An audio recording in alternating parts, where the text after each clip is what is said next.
Räägime VMS-ist ehk Warehouse Management Systemist. Seda saab kasutada juhul, kui on tehtud vastav leping, sest VMS-i kasutamine on tasuline. Ja sellisel juhul te saate kas siis oma tahvlis, mille järgi on skänner ühendatud või läpakas, nii nagu mina praegu seda kasutan, avada vastaval aadressil selle äpi, anda kasutaja nime, salasõna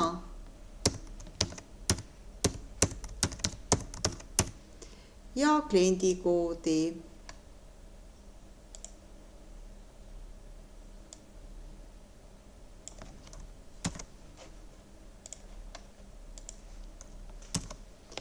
Ja logida sisse. Sisse logimise tulemusena peaks ta teadma, kuidas VMS on häälestatud, mis keeles seda kasutatakse. Et see on siis golfitav ja kindlasti pean ma siis valima vastava lao. Mul on praegu sellel kontol 2 ladu ja valin lao. Seadistuse jaoks on meil parameetrid siin. Võib-olla kõige olulisemad ongi keel, mida me skännime, kuidas kuvatakse, kas me kasutame kiirlugemist või tavalist. Kiirlugemise korral siis põhimõtteliselt kõik tooted skännitakse. Kas ma luban ka tooteid lisada või mitte? On mul äkki võib-olla alustel koodid? Kas ma kasutan ka toodete lao-aadresse? Lao-aadresside puhul juba on siin rida parameetreid, aga see eeldavad ka sellise süsteemi kasutamist. Milliseid dokumente ma saan? Kas ma saan neid ka kinnitada? Mida ma erinevustega teen? Ja nii edasi. Ja lõpuks neid siis salvestatakse. Ja praegu ma pean seda ka salvestama või minema siis tagasi algusesse. Kaup sisse kõigepealt, et ma võtan siis kaupa sisse kas ostutellimuse alusel või lao liikumise tellimuse alusel.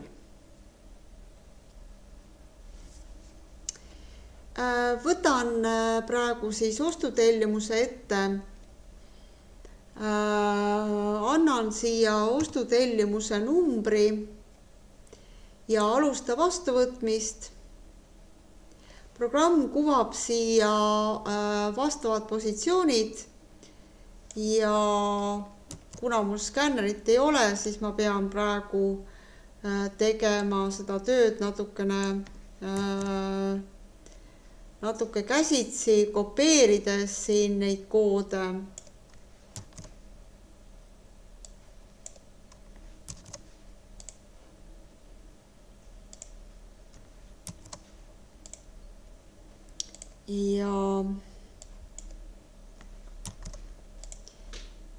Ja justkui skännin neid siis siia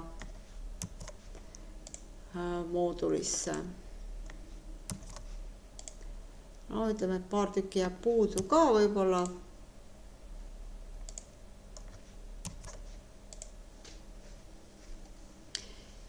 Et sellised jäid siis puudu, neid siia ka kuvatakse. Loomulikult ma võiks ka siis, kuna ma niimoodi häälestasin, midagi muud skännida ja võtan siit praegu töö lõpu.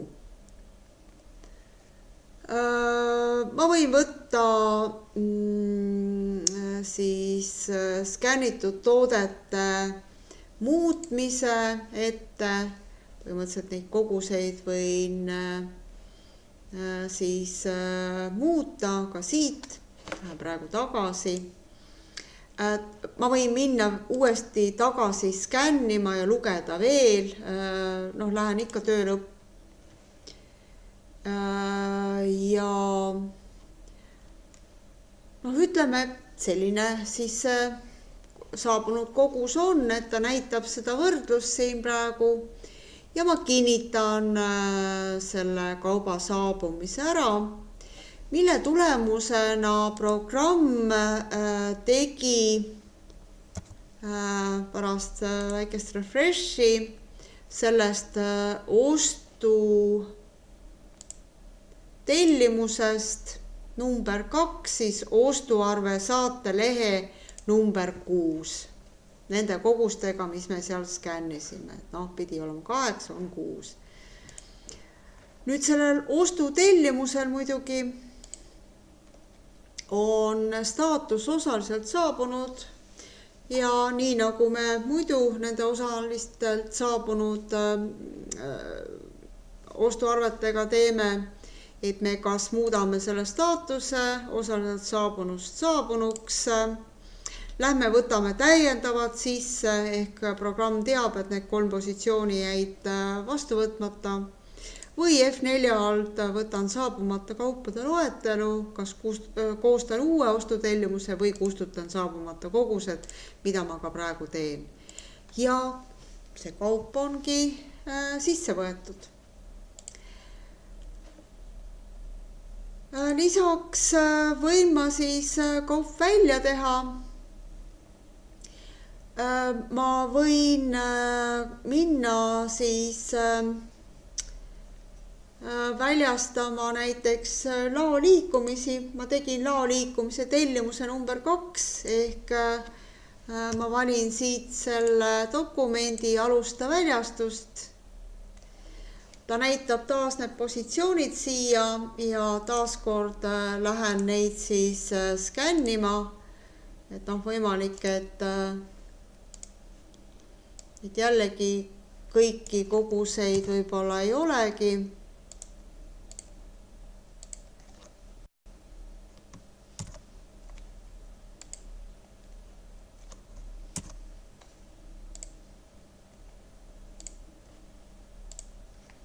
Ütleme, 2 positsiooni on vähem kui algdokumendis. Lõpetan töö ja täpselt samamoodi, et saan vaadata erinevust, saan muuta neid skännitud koguseid ja võin ka siis selle kauba nii-öelda tõsiselt välja saata. Ja selle tulemusena sellest laoliikumise tellimusest number 2 sai konkreetselt laoliikumine nende positsioonidega, mis ma sinna siis lugesin. Ja laoliikumise tellimusel staatust ei ole, nii et nii nagu ma neid välja saatsin, nii nad ka tegelikult on. Täpselt samamoodi saan ma minna ka laost väljastama müügitellimusi. Olen teinud müük ja tellimuste alla ühe majandustarkvarale mõeldud müügitellimuse, millel kaubakate on praegu olemas. Ja väljastan siis neid tellimusi, annan taaskord siia siis selle tellimuse numbri ja alustan väljastust näiteks. Ta näitab need positsioonid ära.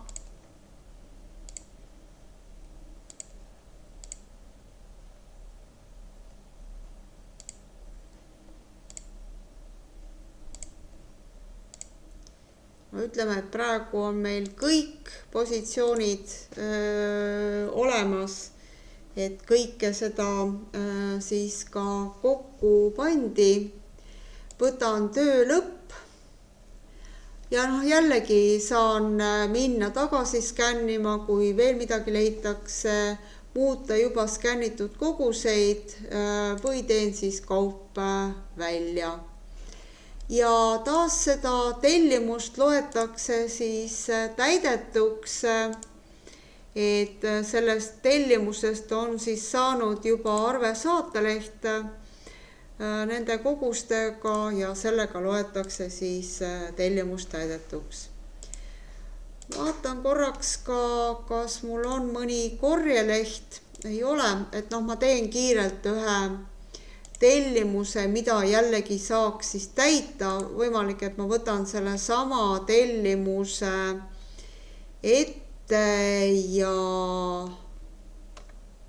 teen tast siis koopia. Ja võib-olla panen siia veel midagi juurde, et natuke oleks eristatav, et sellised positsioonid ja ka kinnitan.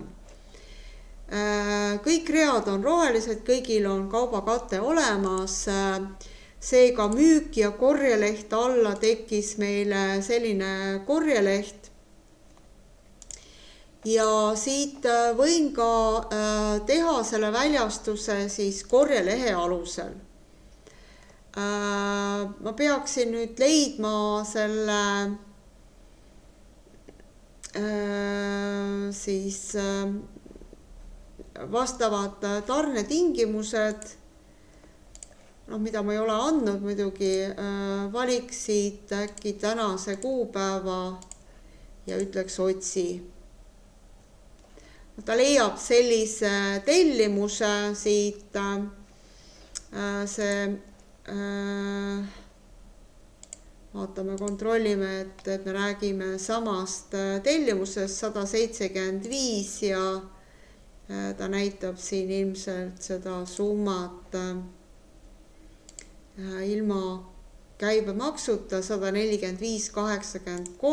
siin on siis veel täpsemalt ja põhimõtteliselt võin ka minna ütlema, et täida. Ta kuvab need positsioonid ja täpselt samamoodi saan ma siis minna neid siia skännima.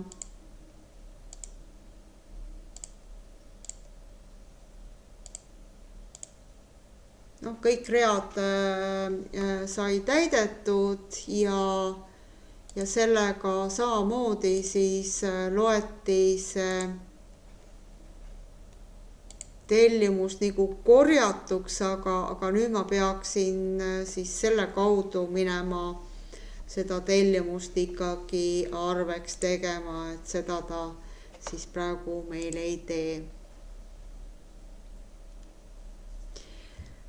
Ja on veel võimalus teha siis või luua ise lao liikumise tellimus. Ma saan siit siis skännida neid tooteid, öelda nende koguse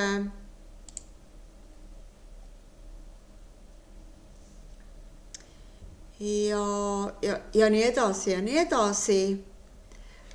Lähen seda dokumenti looma ja valin ka siis selle lao ja ta ütleb ka, et inventory transfer order number 3 on salvestatud selliste ridadega ehk siit tellimus ja ladu lao liikumised all on mul uus lao liikumise tellimus selle ühe reaga kogusega 2.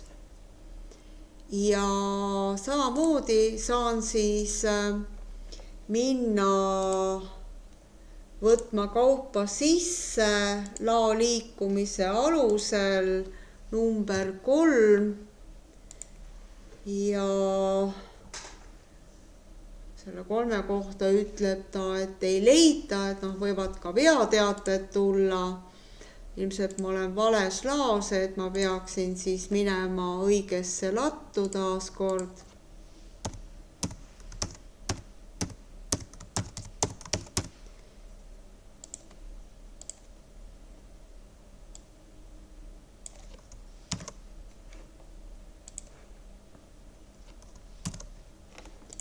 ja login sisse.